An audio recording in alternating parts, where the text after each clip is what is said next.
The people of New Zealand are mourning today, but also defiant. It's a week exactly since the mass shooting in Christchurch that killed 50 Muslims who were attending Friday prayers. Today, thousands of New Zealanders gathered once again in Christchurch, indeed outside the mosque where most of the victims were killed. They were there to pray, to reflect, and to remember the dead. La ilaha illallah.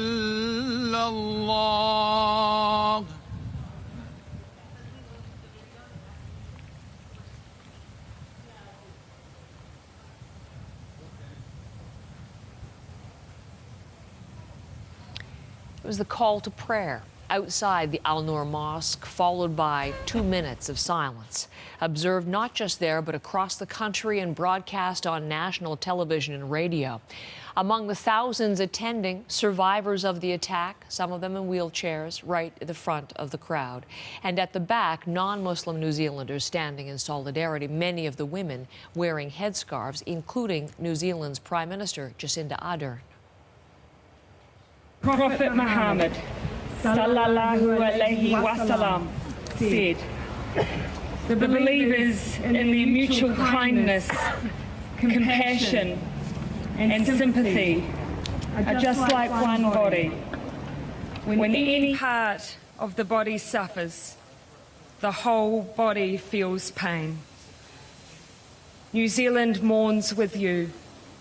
We are one.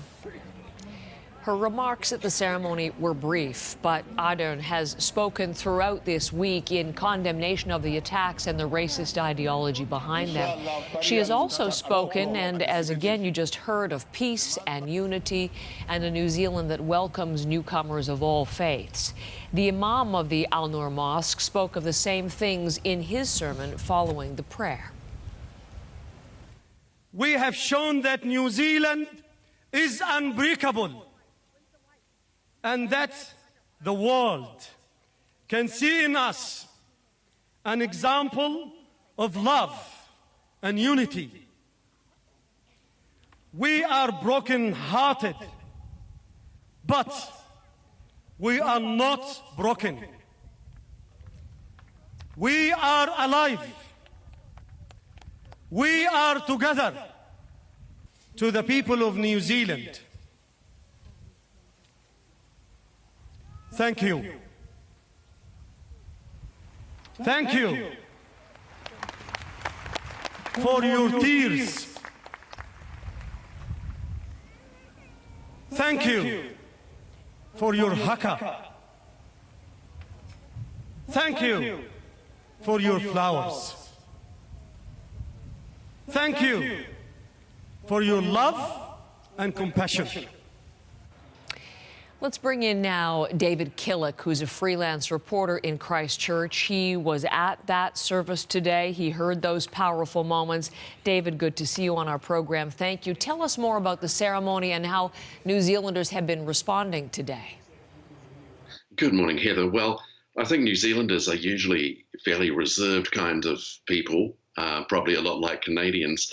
But over the last week and today, we've seen this incredible outpouring of emotion from New Zealanders. They've all come together and said, we want to stand with the Muslim community in New Zealand. And as you heard, the real message is kindness and love. And Prime Minister Jacinda Ardern underlined that, saying, we all mourn with you, we are one. And the Imam there spoke of love and compassion. I also spoke earlier with one of the Islamic New Zealand leaders, Javed Khan, and he wanted to say Islam does not represent extremists of any kind at all. It's nothing to do with religion, and we just don't own that at all. Extremists like IS, Islamic State, has nothing to do with us. So very much a really coming together of people, lots of flowers, massive floral tributes and messages and signs all around the city, and not just Christchurch, but around New Zealand too. And around the country as well, as we see in many of these images, David, women who are choosing to wear the hijab as a show of solidarity and support as well. As that was happening, I know there have been other events, many of the families laying their loved ones to rest. So can you bring us up to speed on what else has been happening today and what is going to be happening in the days to come? 3 days of funerals, and they've been very hard. And of course, the Islamic faith wants its dead to be buried as soon as possible. And that hasn't been very easy because they had to all be identified very scrupulously. And they were buried over the last 3 days. The most funerals took place today. Prayers were said at that site. I know it's been very hard for people helping as well. In fact, some members of the Australian Muslim community came over to New Zealand to help with that. A neighbour of ours has spent 3 days having 12-hour shifts each day, helping people, helping visitors to the funerals. So that has now finished. We have more events planned. There's a so-called March for Love organised by school students. That's taking place tomorrow.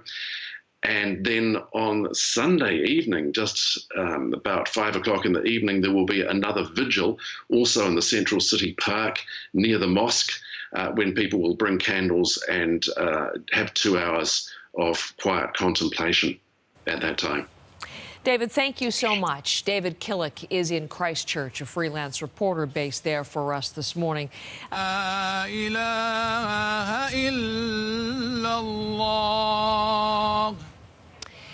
It is part of the Muslim call to prayer.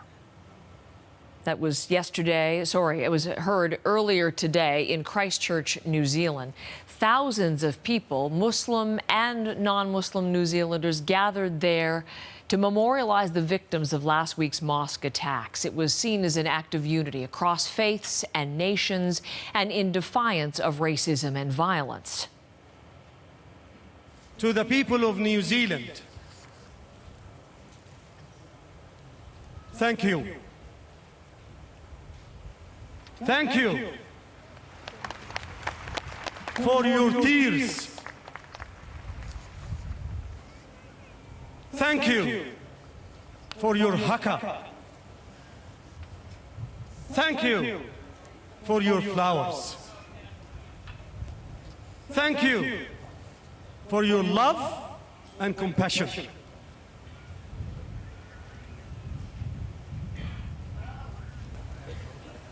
Some of the words from the Imam of the Al-Noor Mosque, very powerful sermon he delivered.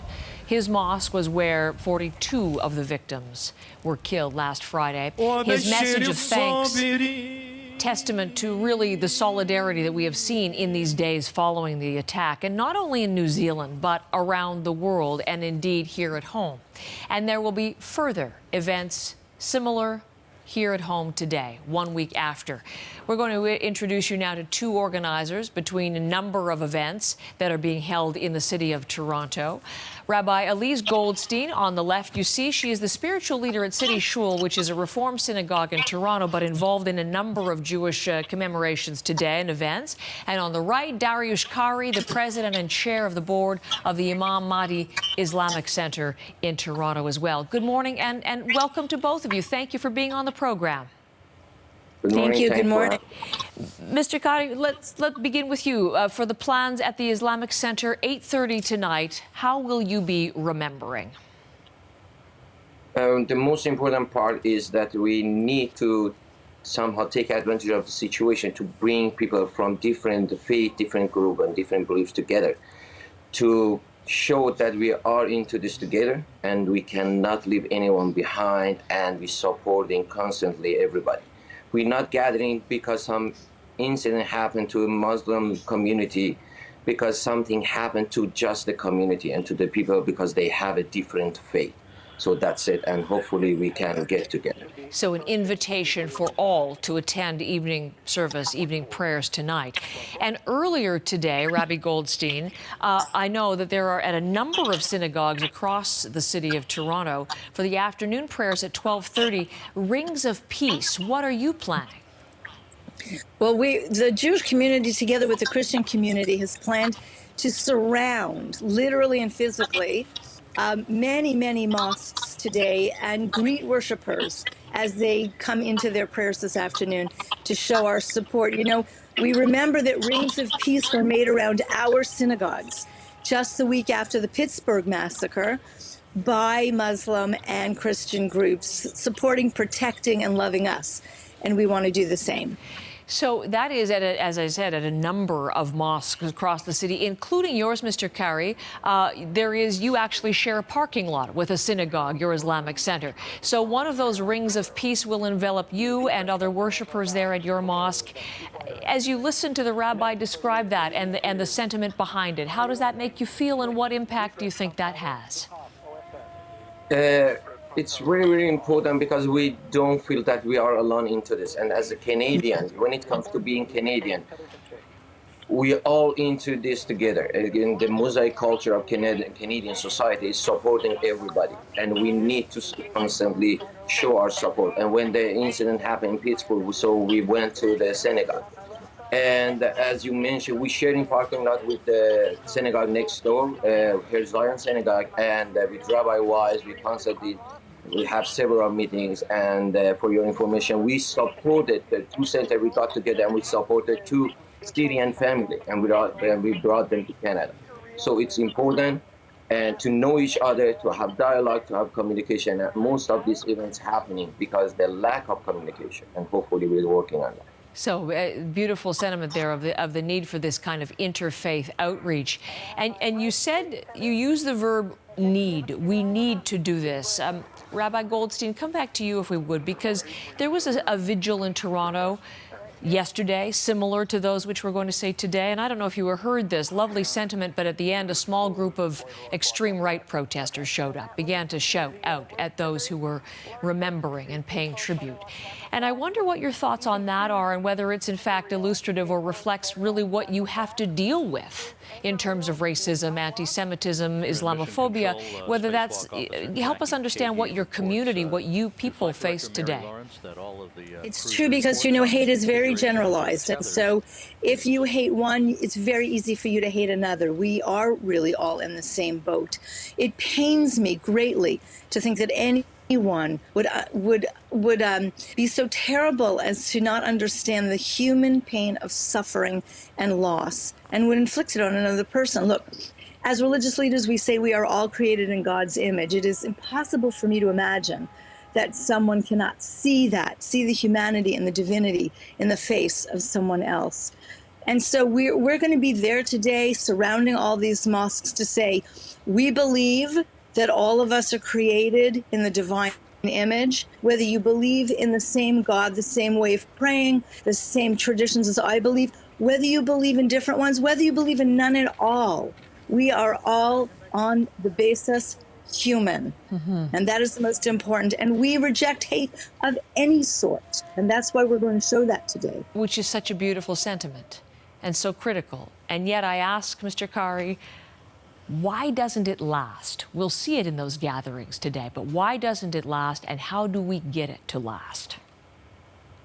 The most important part is we need to continue our conversations and communications.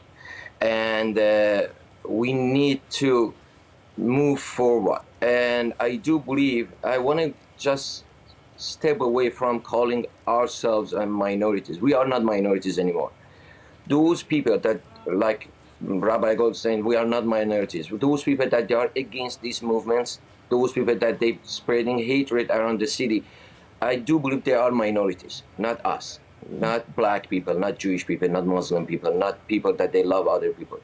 But we do need to introduce different faiths and culture to our kids. We need to start talking to our kids, taking them to synagogues, to mosques, to churches, to temples, and introduce these different ideas, beliefs, and faith to our kids. Can I just jump in there? Because I'm going to show quickly something. We had a beautiful story this week about a mosque that invited non-Muslims in just to introduce them to the mosque, to the service. Visit a Mosque as a program. And I'm wondering, Mr. Kari, have you seen in these days anyway, any sort of uptick in outreach from non-Muslim Canadians? Oh, absolutely. We have lots of our neighbors. They came and they showed up to show their solidarity and support. And definitely, we had the support of our Herzog Temple, our Jewish neighbor, and the church, St. Luke's Church, that they are close to us. So lots of people, they showed up and they sent us flowers and letters, and absolutely they were supporting us. And Rabbi Goldstein, last question to you. We've seen, obviously, outpouring of emotion, support, reflection from people. We've seen incredible show of strength and compassion from New Zealand's Prime Minister as we look at her, Jacinda Ardern. Really, the world is admiring her response.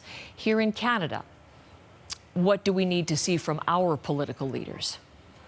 Oh, we need to see an absolute rejection of any kind of racism, any kind of homophobia, anti-Semitism, Islamophobia, anything. You know, the most important thing I would say to those who hate and who showed up yesterday to show hate is that our love is only getting stronger. And so I agree that those who hate are in the minority. What is most important for us is to develop interfaith relationships with each other, for our Canadian society to support this and to value this and to be a part of it in every way. You know, I don't want the Rings of Peace today to just be a drop-in event. You know, oh, we're going to go to an event today. No. As a result of this, we also in the Jewish community are inviting people into our synagogues to come to understand us, to come to be our friends and our partners in this work of loving the world, you know, much more than we are now.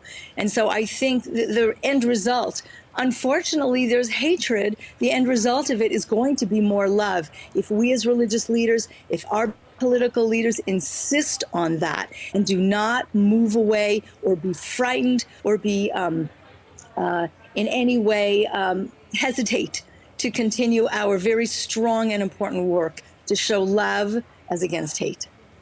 Rabbi Goldstein and Mr. Kari, Dariush Kari, in Toronto both, I thank you both for your thoughts ahead of your events today. Thank you.